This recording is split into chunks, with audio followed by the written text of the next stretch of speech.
തിരുവചന പ്രദീപത്തിലേക്ക് അവർക്കും സ്വാഗതം. പുതുവർഷത്തിൻ്റെ ആദ്യത്തെ കർത്തൃദിവസമായ ഇന്ന് നാം ചിന്തിക്കുന്നത് രാജാക്കന്മാരുടെ 1-ാം പുസ്തകം 19-ാം അധ്യായം 20-ാം വാക്യമാണ്. ഞാൻ നിനക്ക് എന്ത് ചെയ്തിരിക്കുന്നു എന്ന് ഓർക്ക.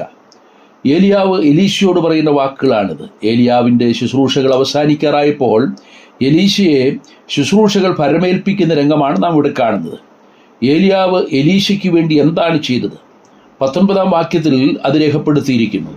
12 ഏർ കാളയെ പൂട്ടി 12-ാമത്തേതിനോടുകൂടെ എലീശ തന്നെ വയൽ ഉഴുതുകൊണ്ടിരിക്കുമ്പോൾ ഏലിയാവ് അരികെ ചെന്ന് തൻ്റെ പുതപ്പ് എലീശയുടെ മേലിട്ടു.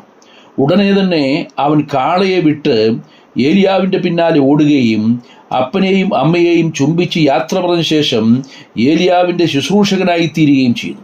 എലീശയ്ക്ക് ദൈവവിളി ഉണ്ടായി എന്ന ബോധ്യം ഈ സംഭവത്തിലൂടെ വ്യക്തമായി.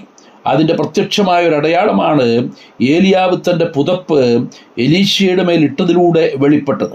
എലീശ ദൈവവിളിയോട് മറുത്തു നിൽക്കാതെ അതുവരെ ഉഴുതുകൊണ്ടിരുന്ന ഒരു ഏർ കാളയെ അതിൻ്റെ മരക്കോപ്പുകൾ കൊണ്ട് തന്നെ പാകം ചെയ്ത് ജനത്തിന് കൊടുക്കുകയും തൻ്റെ പഴയ പണി സമ്പൂർണ്ണമായി ഉപേക്ഷിച്ച് ദൈവിക ശുശ്രൂഷകൾക്കായി വേർതിരിക്കുകയും ചെയ്തു.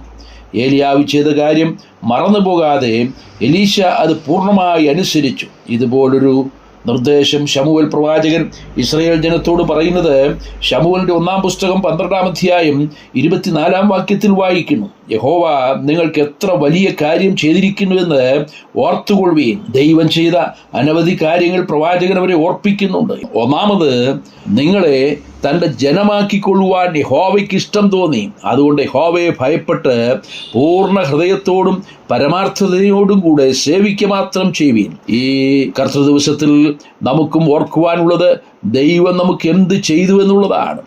അനവധി നന്മകൾ നമ്മുടെ ജീവിതത്തിൽ ദൈവം ചെയ്തിട്ടുണ്ടെങ്കിലും ഏറ്റവും പ്രധാനം നമ്മെ ദൈവത്തിൻ്റെ ജനമാക്കി തീർത്തു എന്നുള്ളതാണ്. മുമ്പേ നിങ്ങൾ ജനമല്ലാത്തവർ, ഇപ്പോഴോ ദൈവത്തിൻ്റെ ജനം.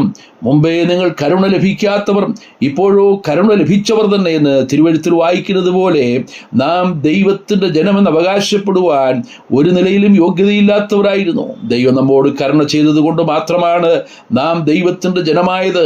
നമ്മുടെ മുമ്പിലത്തെ അവസ്ഥയെക്കുറിച്ച് അപ്പോസ്തലനായ പൗലോസ് എഫേസ്യർ 2 പറയുന്നത് ഇപ്രകാരമാണ്: മുമ്പേ നിങ്ങൾ പ്രകൃതിയാൽ ജാതികളായിരുന്നു. അക്കാലത്ത് നിങ്ങൾ ക്രിസ്തുവിനെ കൂടാതെയുള്ളവരും ഇസ്രായേൽ പൗരതയോട് സംബന്ധമില്ലാത്തവരും വാഗ്ദത്തത്തിൻ്റെ നിയമങ്ങൾക്ക് അന്യരും പ്രത്യാശയില്ലാത്തവരും ലോകത്തിൽ ദൈവമില്ലാത്തവരുമായിരുന്നു എന്ന് ഓർത്തുകൊള്ളുവീൻ.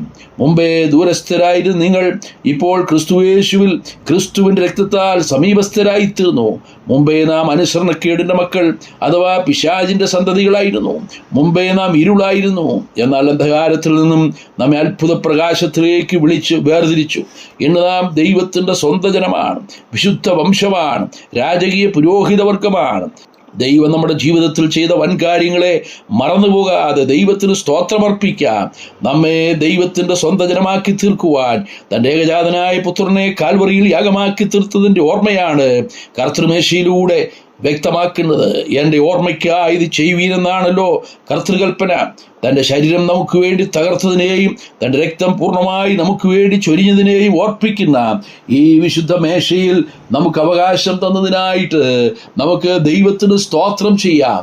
നാം ഇന്ന് അന്യന്മാരും പരദേശികളുമല്ല, വിശുദ്ധന്മാരുടെ സഹപൗരന്മാരും ദൈവത്തിൻ്റെ ഭവനക്കാരും അത്രയെന്ന് പറയത്തക്ക നിലയിൽ നമ്മെ ദൈവത്തെ ആരാധിക്കുന്ന വിശുദ്ധ പുരോഹിതവർഗമാക്കി, ദൈവത്തിൻ്റെ സൽഗുണങ്ങളെ ഘോഷിക്കുന്ന രാജകീയ പുരോഹിതവർഗമാക്കി തീർത്തതിനായിട്ട് നമുക്ക് ദൈവത്തിന് സ്തോത്രം ചെയ്യാം.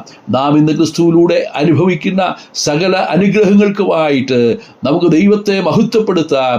ഈ കർത്തൃദിവസത്തിൽ നമ്മുടെ കർത്താവിന് എല്ലാ മഹത്വമർപ്പിച്ച് ആരാധിക്കാം. കർത്താവിൻ്റെ നാമം ഇന്ന് എന്നേക്കും മഹത്വപ്പെടുമാറാകട്ടെ. സ്വർഗീയ പിതാവേ, ഞങ്ങൾ അങ്ങേക്ക് സ്തോത്രം ചെയ്യുന്നു. ഞങ്ങൾ മുമ്പേ അവിടുത്തെ ജനമല്ലാത്തവരായിരുന്നു. ഞങ്ങൾ പാപികളും അശുദ്ധരുമായിരുന്നു. ഞങ്ങൾ ദൈവത്തിൻ്റെ സന്നിധിയിൽ നിന്ന് വളരെ വിദൂരതയിലായിരുന്നു. എന്നാൽ ഞങ്ങളുടെ കർത്താവായ യേശു ക്രിസ്തു മുഖാന്തരം ഞങ്ങളെ ക്രിസ്തുയേശുവിൽ ക്രിസ്തുവിൻ്റെ രക്തത്താൽ സമീപസ്ഥരാക്കി തീർത്ത അവിടുത്തെ വലിയ ദയയ്ക്കായി, കൃപയ്ക്കായി, കരുണയ്ക്കായി ഞങ്ങൾ അങ്ങേക്ക് സ്തോത്രം ചെയ്യുന്നു. സർവ്വമഹത്വം അങ്ങേ തൃപാദത്തിൽ അർപ്പിക്കുന്നു. ക്രിസ്തുയേശുവിൻ്റെ ധന്യമായ നാമത്തിൽ തന്നെ. ആമേൻ.